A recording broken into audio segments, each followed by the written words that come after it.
በመካነ ስብሐት ነው ይሄ የተተረጎመው። እግር መንገዱን እችንን ደብር ልታውቋት ይገባል።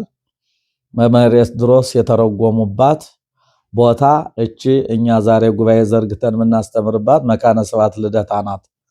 ጥዕምት በቃላ እጅግ ጣፋጭ ናት እመቤታችን ማለት ነው። ነቢያትንን ሐዋርያትን ልትባርክ አሳረጋት ነው የሚል ይገርማል እኮ በእውነት። በስመ አብ ወወልድ ወመንፈስ ቅዱስ አሐዱ አምላክ አሜን። በአውሮፓ፣ በአሜሪካ፣ በአፍሪካ፣ በኢትዮጵያ የምትኖሩ የክርስቶስ ቤተሰቦች ምዕመናንና ምዕመናት እንኳን አምላካችን እግዚአብሔር ለእመቤታችን ለቅድስት ድንግል ማርያም በዓለ ፍልሰት ሱባኤ ከዛም ደግሞ ሱባኤውን ፈጽመን ለትንሣኤዋ ለዕርገቷ እንኳን በሰላም አደረሳችሁ አደረሰን ማለት ፈልጋለሁ።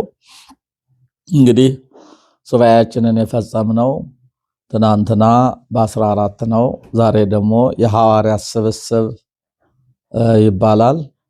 እንግዲህ ዛሬ ሱባኤው ተፈጽሞ የመጨረሻ 15 ቀን ሆኗል። ሐዋርያት የተሰበሰቡበት ወደ ሰማይ ያረጉበትን የምናስብበት እንጂ እመቤታችን ያው በ14 ሱባኤዋ እንደተፈጸመ ይታወቃል ማለት ነው። እና አሁን እኔ እንደተለመደው የኔ ሁኔታ ይህ መዝሙር የሚባል ነገር በቤተ ክርስቲያናችን ያለ መዝሙር አመጣጡ ከየት ነው? መነሻው ከምንድን ነው? ቀደም ብዬ እንደጀመርኩላችሁ ይህ መዝሙር ከመጽሐፍ ቅዱስ ነው ወይስ ከየት የመጣ ነው? ሰዎች መዝሙር ሲብሏቸው አንዱ ተነስቶ የሚደርሰው ዝም ብሎ በቃ ብቻ ግጥም ስላገኘ የሚናገረው ሳይሆን የቤተ ክርስቲያኒቱ መዝሙር ከመጻሕፍተ ብሉያት ከመጻሕፍተ ሐዲሳት ከሊቃውንትና ከሕንፃ መነኮሳት ከሌሎችም ድርሳናትና ገላት በመንፈስ ቅዱስ ያሬድ እያመጣ የሚናገረው እንጂ እንደ እንግዳ ደራሽና እንደ ውሃ ፈሳሽ ዕለታዊ የሚሆን ነገር ስላልሆነ ይህን ለማሳወቅ ነው። እና የነገው እሁድ መዝሙራችን 2 መዝሙሮች ነው ያሉት። አንዷ ንኢ ትባላለች፣ ነይ ማለት ነው። አንዲቱ ደግሞ አይረግዋ። ይሄንን አሁን እንግዲህ በጎንደር አባባል ንኢ የሚለው ነይ የሚለው ርግቤ ሰናይት ርግቤ ሆይ ነይ የሚለው መዝሙር የታሽ ቤት ይባላል። አይረግዋ የሚለው ደግሞ የላይ ቤት ይባላል። ላይ ቤትና ታሽ ቤት ምክንያቱ ምንድነው ሲባል ላይ ቤትና ታሽ ቤት የመጣው ከመጻሕፍት ነው ይላሉ ሊቃውንት። ላይ ቤትና ታሽ ቤት የሚባል ትርጓሜ ነበረን።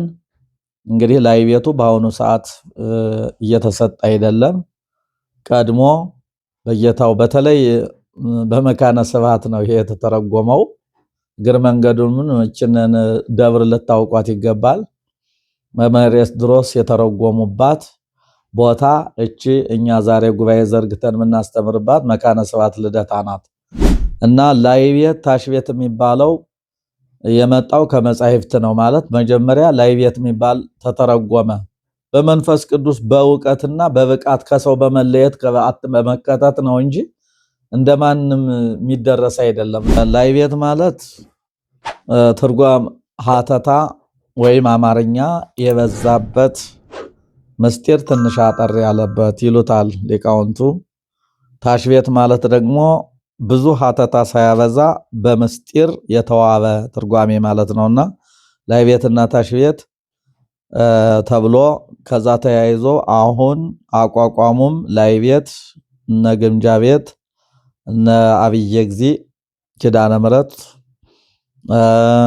እነ ፊት ሚካኤል እነዚህ በላይ ቤት የሚባል ሀና አቋቋሙ ጨምሮ ለቀቅ ይሉታል። ምልክቱን ለቀቅ እያደረገ ፈጠን የሚል ማለት ነው። ታሽ ቤት ደግሞ ወንበሩን ጠብቆ ምልክቶቹን ጠብቆ የሚሄድ ትምህርት በየጊዜው የሚሰጥ ማለት ነው። ያ እንደ ማህበር ቀለም አልፎ ነው የሚሰጠው። ይሄኛው ግን በትክክል ወንበሩን ይዞ የሚሄድ ትምህርት ነው ማለት ነውና ሃሌሉያ ሃሌሉያ ሃሌሉያ አይረግዋ መላእክት ውስተ ሰማያት ጥንት በቃላ ወሰናይት በምግባራ አይረግዋ መላእክት ውስተ ሰማያት ወተባርክ ነቢያተ ወሐዋርያተ አይረግዋ መላእክት ውስተ ሰማያት ወተባርክ ጻድቃነ ወሰማዕተ አይረግዋ መላእክት ውስተ ሰማያት በየትባርክ ነገሥተ ወነጋሥያተ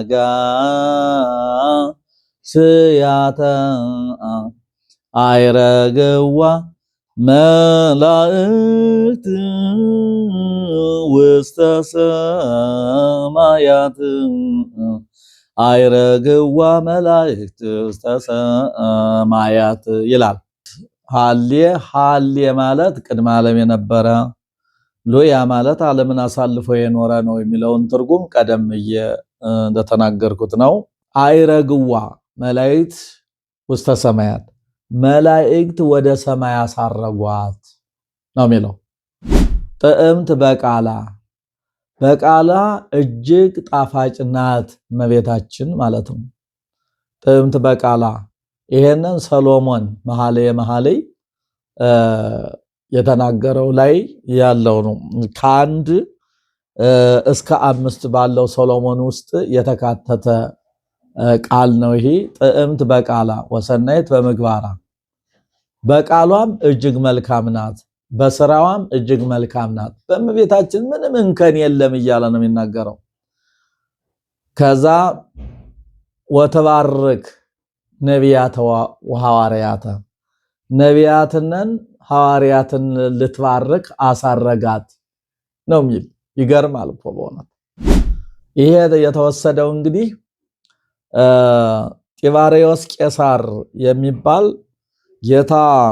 ጌታን አይሁድ በግፍ እንደሰቀሉት በግፍ እንደገደሉት ሰምቶ ያዝን ይተግስ ስለነበረ እመቤታችን በሕይወተ ሥጋ በነበረችበት ጊዜ እኔ እንደ ባሪያ ማለትም እንደ ወንድ ባሪያ ሆኜ ቋሚ ለጓሚ ማለትም አገልጋይ ማለት ነው ሁኜ እሷን ማገልገል አለብኝ። ባለቤቴም ደግሞ ገረድ ደንገጡር ሆና እመቤታችንን ልታገለግላት ይገባል። እንግዲህ ሁሉ ትውልድ ላይ የተተረጎመው በዕለተ ረቡዕ ተተረጎመው ትውልድ ያልፍ ትውልድ ይተርፍ ያመሰግኑሻል ተብሏልና ትውልድ ይተርፍ ይሁን ትውልድ ያልፍ የሚያመሰግናት ለምንድን ነው ተብሎ ተተረጎመው ላይ የተወሰደ ነው ማለት ነው።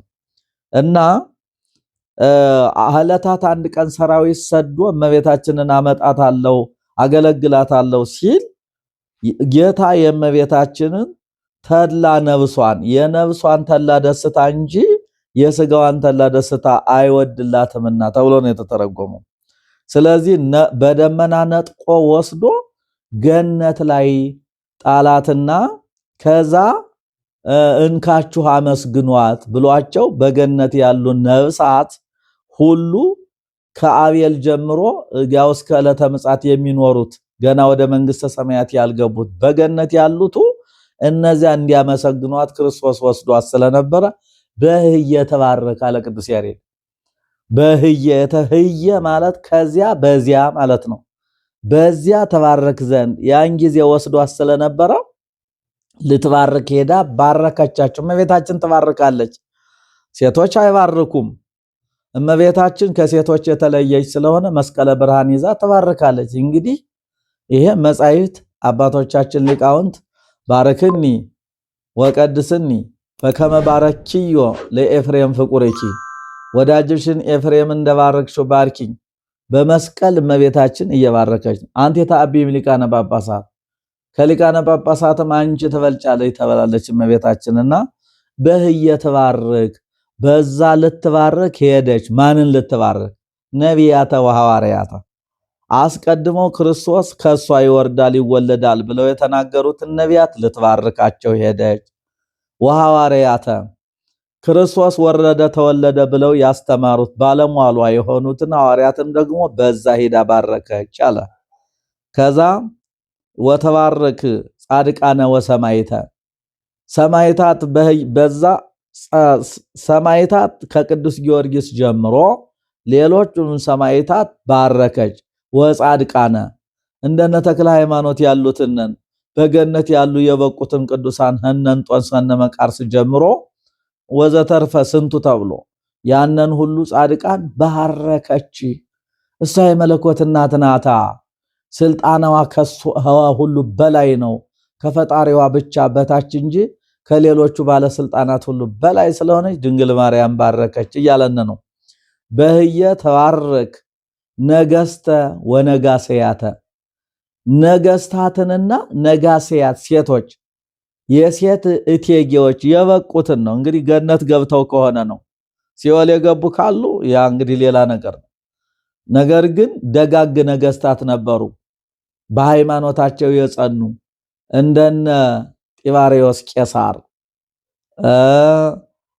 እንደነ ቆስጠንጢኖስ፣ እንደነ ዘይኑን፣ እንደነ አርቃዲዮስ በግብጽ የነበሩ እነዚህ ደጋግ ነገስታት እግዚአብሔርን ያከብሩ የነበረ እመቤታችን ይወዱ የነበረው እነዚህ ስለጸደቁ እነዚህን ሂዳ በዛ ባረከች ነው የሚለው ያለ። አይረግዋ መላእክት ውስተ ሰማያት አይረግዋ መላእክት ውስተ ሰማያት መላእክት ወደ ሰማይ አሳረጓት። እንግዲህ አሳረጓት ያለ እመቤታችን በጌታችን ስልጣን ስላረገች ነው። ጌታን አርገ ይለዋል እንጂ አይረግዋ አይልም። ጌታ በገዛ ስልጣኑ ስላረገ ነው። እመቤታችንን ኤልያስን ሄኖክን ግን አሳረጉ። ምንም የሷ ከነ ሄኖክ ከነ ኤልያስ ከፍ ያለ የከበረ ቢሆንም ቅሉ ግን አሳራጊ ኢየሱስ ክርስቶስ ልጇ እንዳሳረጋት ነው የሚናገር መጽሐፍ። ጠንቃቃ ነው። እሱን ግን አርገ በገዛ ስልጣኑ በባህሪ ስልጣኑ አረገ የባህሪ አምላክ ስለሆነ። እሷን ግን መላእክት አሳረጓት ሲባል የብርሃን ሰረገላ ተዘረጋላት። መላእክት በፊት በኋላ በቀኝ በግራ ሆነው ወደ ሰማይ አሳረጓት የሚል መዝሙር ነው። አረገች የሚል ከየት ተገኘ? ምናልባት ያሁኑ ትውልድ ክፉ ነው። እመቤታችን አረገች የሚል ከየት ይገኛል ብሎ ደግሞ ጥያቄ ሊያነሳ ይችላል። ለምሳሌ ኤልያስ እንዳረገ ሁለተኛ ነገሥት ይነግረናል። ሄኖክም እንዳረገ ደግሞ በኦሪት ዘፍጥረት ምዕራፍ 5 አለ። ኤልያስም ያዕቆብም ተናግሯል። እመቤታችን አረገች የሚል ከየት ይገኛል? ሚል እንዳይኖር ይሄን አስረግጬ መናገር እፈልጋለሁ። ተንስ እግዚኦ ውስተ ዕረፍትከ አንተ ወታቦተ መቅደስከ ለእመቤታችን ነቢየ እግዚአብሔር ዳዊት ተናግሮላታል። በመዝሙር ዳዊት መዝሙር 131 ላይ ተዘከሮ ላይ እንዲህ ብለዋል። ተንስ እግዚኦ ውስተ ዕረፍትከ አቤቱ አንተ ከዕረፍትህ ተነስ። ማለትም 3 መዓልት 3 ሌሊት በከርሰ መቃብር አድረህ ተነስ ብሎ ትንቢት ሲናገር እናቱንም አብሮ ወታቦተ መቅደስከ የማደሪያህ የመቅደስነትህ ማደሪያ ድንግል ማርያምም ትነሳ ተብሎ ትንቢት ተነግሯል። አሁን ሰው ይሄን አያስተውልም። አረገች የሚል የት አለ? አረገች የሚል የት አለ ያለ ነው የሚቸገር። የመቅደስነትህ ታቦት ማብራት ትነሳ ብሎ መዝሙረ ዳዊት ነግሮናል። እመቤታችን እንዳረገች መጽሐፍ ቅዱስ ይነግረናል። ስለዚህ አይረግዋ አሳረጓት መላእክት በክብር ወደ ሰማይ ሄደች እመቤታችን። ስለዚህ ይሄ መዝሙር የሚለው አይረግዋ መላእክት አሳረጓት። አሁን መላእክት ከሷ በላይ ስልጣን ኑሯቸው እነሱ የሚያሳርጓት ሆኖ አይደለም። በሰረገላ ብርሃን ስትሄድ መላእክት አጅበው በክብር በፊት በኋላ የንጉሥ ሰማይ ወምድር እናት ስለሆነች በሰልፍ ይዘዋት አረጉ እያለ ነው። የተወደዳችሁና የተከበራችሁ የክርስቶስ ቤተሰቦች የመዝሙሩ ትርጓሜ ባጭሩ ይህን ይመስላል። ስለዚህ ከዚህ አያይዤ እንግዲህ እንዳልዘመው እንዳልጸነጽለው ጊዜ የለም። ጊዜያችሁንን ያንን ቆም ብሎ የሚያስተውል ስለሌለ ያነ ሲዘመም ሲጸነጸል ሲመረገድ በሊቃውንቱ ስለምሰሙት እኔ አሁን መዝሙር ከተራው መዝሙር ወይም ዓለማውያን ከሚዘምሩት መዝሙር የኦርቶዶክስ ተዋሕዶ ቤተክርስቲያናችን መዝሙር የተለየ እንደሆነ በሶስት ስልት ብቻ ነው የሚነገረው። እሱም በግዕዝ፣ በእዝል፣ በአራራይ።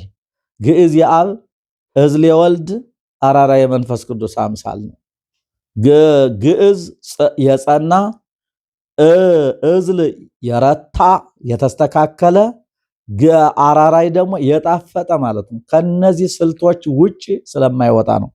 ስለዚህ በመንፈስ ቅዱስ በነ ቅዱስ ያሬድ የተደረሰ እንጂ ማንም ተነስቶ የሚደርሰው እንዳልሆነ እንድታውቁት ለማስገንዘብ ነው።